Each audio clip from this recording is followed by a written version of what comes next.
প্রিয় দর্শকবৃন্দ, আজকের ভিডিওতে আমরা জানব এক অজানা মৃত ব্যক্তির জানাজায় নবীজি ভবিষ্যদ্বাণী করে দিলেন যে এই মৃত ব্যক্তির পরিবারে এমন একজন জন্ম নেবেন, তিনি ভবিষ্যতে দিনের আলো হয়ে উঠবে।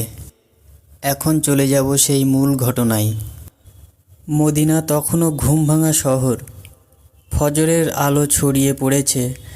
মসজিদে নববীর আশেপাশে মানুষজন ধীরে ধীরে জড়ো হচ্ছে।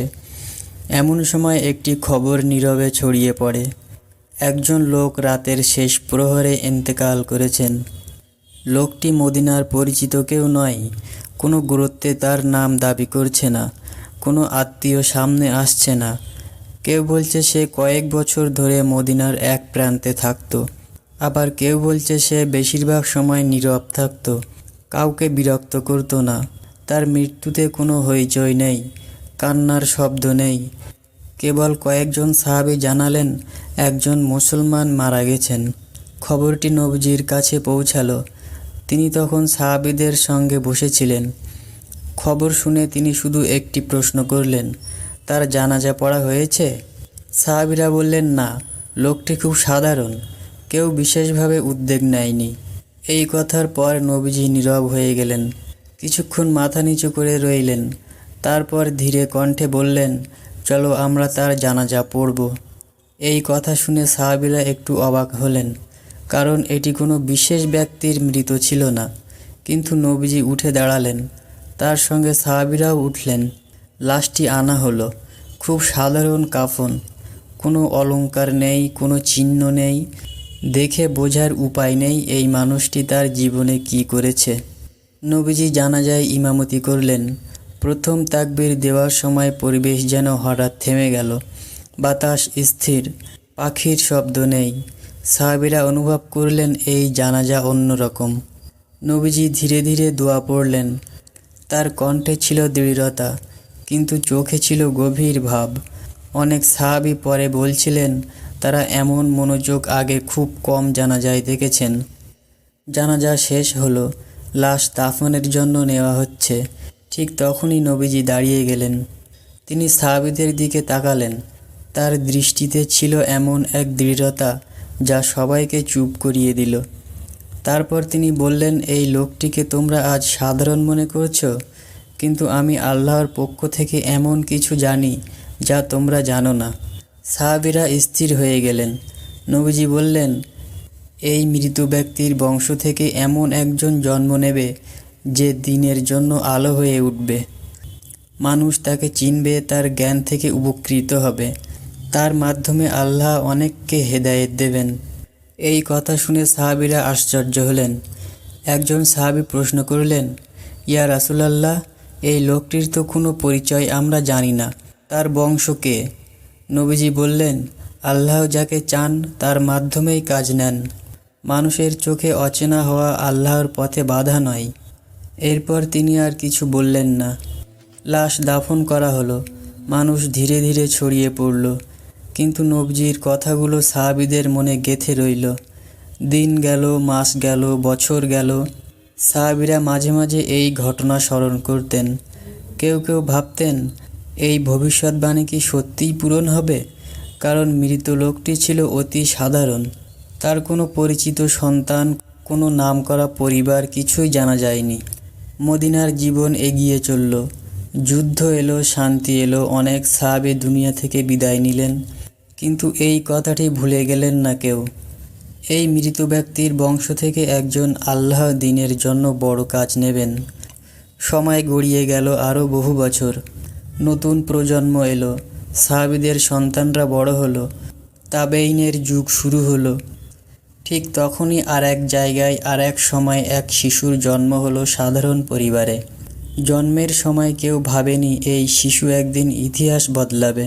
তার বাবা ছিলেন নীরব প্রকৃতির মানুষ, খুব বেশি কথা বলতেন না। মানুষ তাকে চিনত একজন সাধারণ মুসলমান হিসাবে। কিন্তু শিশুটির মধ্যে ছোটবেলা থেকেই আলাদা কিছু দেখা যেতে লাগলো। সে অন্য শিশুদের মতো খেলায় মগ্ন থাকতো না। অল্প বয়সেই প্রশ্ন করত আল্লাহ সম্পর্কে, দিন সম্পর্কে। তার স্মরণশক্তি ছিল অসাধারণ, যা শুনত তা ভুলত না। শিশুটির বাবা কখনো বলতেন, আমার পিতার কথা মানুষ জানতো না, কিন্তু মনে হয় আল্লাহ আমাদের পরিবারকে ভুলে যায়নি। সময়ের সঙ্গে সঙ্গে সেই শিশুটি বড় হলো, তার জ্ঞান বাড়ল, মানুষ তার কাছে আসতে লাগলো, প্রশ্ন করতে লাগলো, সে উত্তর দিত নম্রভাবে, দৃঢ়ভাবে। ঠিক তখনই প্রবীণ সাহাবীদের একজন সেই পুরনো ঘটনার স্মরণ করলেন। তিনি বললেন, আমি নবীজিকে একদিন এক অচেনা লাশের জানাজার পর এমন একটি কথা বলতে শুনেছিলাম, এবং ধীরে ধীরে সেই ভবিষ্যৎবাণীর কথা আবার মানুষের মুখে মুখে ফিরতে লাগলো। সময় অতিবাহিত হলো। নবীজির ইন্তেকালের পর মদিনার আকাশে অনেক পরিবর্তন এলো। খেলাফতের যুগ শুরু হলো। বড় বড় ঘটনা ইতিহাসের পাতায় লেখা শুরু হলো। কিন্তু এক অচেনা মানুষের জানাজার দিনে বলা সেই ভবিষ্যৎবাণী তখনও বাতাসে ঝুলেছিল, নীরব কিন্তু জীবিত। সাহাবীদের অনেকেই একে অপরকে বলতেন না, কারণ তারা নিজেরাও নিশ্চিন্ত ছিলেন না কবে, কোথায়, কিভাবে তা পূরণ হবে। শুধু মনে গেঁথেছিল নবীজির সেই দৃঢ় কণ্ঠ, এই মৃত ব্যক্তির বংশ থেকে এমন একজন জন্ম নেবে যার মাধ্যমে আল্লাহ দ্বীনের উপকার করবেন। নবীজি কখনো অকারণ কথা বলেননি। এই বিশ্বাস সাহাবীদের অন্তরে দৃঢ় ছিল।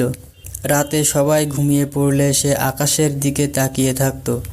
তার মা বহুবার দেখেছেন সে একা বসে বসে কাঁদতে, আবার কখনো দীর্ঘ সময় নীরব। একদিন মা জিজ্ঞেস করলেন, তুমি কাঁদছো কেন?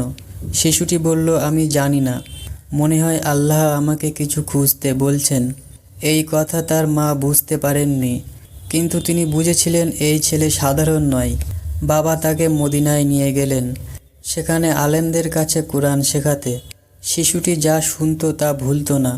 কোরআনের আয়াত, হাদিসের কথা সব তার স্মৃতিতে থেকে যেত। একজন শিক্ষক একদিন বললেন, আমি অনেক ছাত্র দেখেছি, কিন্তু এমন গভীর মনোযোগ খুব কম দেখেছি। সময় গড়িয়ে সে যুবক হলো। সে তখন কেবল জ্ঞান অর্জনেই ব্যস্ত। মানুষের প্রশংসা তার কাছে কোনো মূল্য রাখত না। সে বড় বড় মজলিসে নিজেকে তুলে ধরত না, বরং নীরবে বসে থাকত।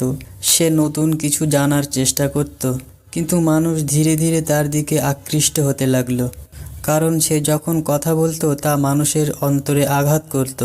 তার কথা ছিল সহজ কিন্তু গভীর। অহংকার ছিল না, ছিল না নিজের পরিচয় জাহির করার প্রবণতা। একদিন এক প্রবীণ ব্যক্তি তার কথা শুনে থমকে গেলেন। এই প্রবীণ ব্যক্তি ছিলেন এক সাহাবীর সন্তান। তিনি অনেক ঘটনা শুনে বড় হয়েছেন। তিনি যুবকের কথা শুনে বললেন, তোমার কথা শুনে আমার এক পুরনো দিনের কথা মনে পড়েছে। যুবক কিছু বললেন না। প্রবীণ ব্যক্তি বললেন, আমি ছোটবেলায় আমার বাবার মুখে একটি ঘটনা শুনেছিলাম। এক অচেনা লোকের জানাজার পর নবীজি বলছিলেন তার বংশ থেকে এক আল্লাহর দ্বীনের সেবক জন্ম নেবে। এই কথা শুনে যুবক চমকে উঠল। প্রবীণ ব্যক্তি বললেন, আজ তোমাকে দেখে আমার মনে হচ্ছে সেই কথার বাস্তব রূপ তুমি। এই কথা ছড়িয়ে পড়ল। তারা যুবকের পরিবারের কথা জানতে চাইল। তখন জানা গেল তার দাদা ছিলেন সেই অচেনা মানুষ, যার জানাজার দিন কোনো পরিচয় ছিল না, যার নাম কেউ মনে রাখেনি। এই খবর ছড়িয়ে পড়তেই মানুষের চোখ খুলে গেল। তারা বুঝতে পারল নবীজির কথা মিথ্যা হতে পারে না। যুবক তখনও নিজেকে কিছু মনে করত না। সে বলল, আমি কিছুই নই, যদি আল্লাহ দিয়ে থাকেন তা তার দান। কিন্তু তার মাধ্যমে কাজ হতে লাগলো। সে মানুষকে কুরআনের দিকে ফেরাতে লাগলো, বেদাত থেকে সতর্ক করলো, অহংকার ভাঙার কথা বলল। তার জ্ঞান থেকে আলেমরা উপকৃত হতে লাগলেন, সাধারণ মানুষ শান্তি পেতে লাগলো। অনেক দূর থেকে মানুষ আসতো শুধু তার কথা শোনার জন্য। একদিন সেই প্রবীণ ব্যক্তি আবার বললেন, আজ আমি আমার বাবার কথা নিজের চোখে সত্য হতে দেখছি। এই কথা শুনে অনেকের চোখ ভিজে গেল। মানুষ বুঝতে পারল আল্লাহ মানুষের পরিচয় দেখে না, তিনি দেখেন এখলাস। যে মানুষ দুনিয়ায় অচেনা থাকে, আল্লাহ চাইলে তার বংশ থেকেই আলো জ্বালাতে পারেন। যুবক একদিন বলছিলেন, আমার দাদা সম্পর্কে মানুষ কিছু জানতো না, কিন্তু আল্লাহ তাকে জানতেন। আজ যদি মানুষ আমাকে জানে, তাও আল্লাহর ইচ্ছা। তার এই কথা বহু মানুষের হৃদয়ে দাগ কেটে যায়। এভাবেই নবীজির জানাজার দিনের ভবিষ্যৎবাণী পূর্ণ পায়। এক অচেনা লাশ, একটি নীরব জানাজা, আর বহু বছর পর একটি জীবন্ত প্রমাণ। সাহাবীদের মুখে মুখে সেই কথা আবার শোনা যেতে লাগলো। নবীজি যা বলেন তা সময় নিলেও সত্য হয়। এই ঘটনা ইতিহাসে বড় অক্ষরে লেখা হয়নি, কোনো রাজদরবারে ঘোষণা হয়নি, কিন্তু যারা বুঝেছিল তারা জানতো এটি নবুয়াতের এক নীরব নিদর্শন। আল্লাহ অচেনা মানুষের বংশ থেকেও বড় কাজ নেন। নবীজির ভবিষ্যৎবাণী সময় নিলেও পূর্ণ হয়। ইখলাস কখনো নষ্ট হয় না। তো বন্ধুরা, আজকের ভিডিও এখানেই শেষ। ভালো লাগলে একটি লাইক, সাবস্ক্রাইব করে ভিডিওটি অন্যদের মাঝে শেয়ার করে দিবেন। ধন্যবাদ।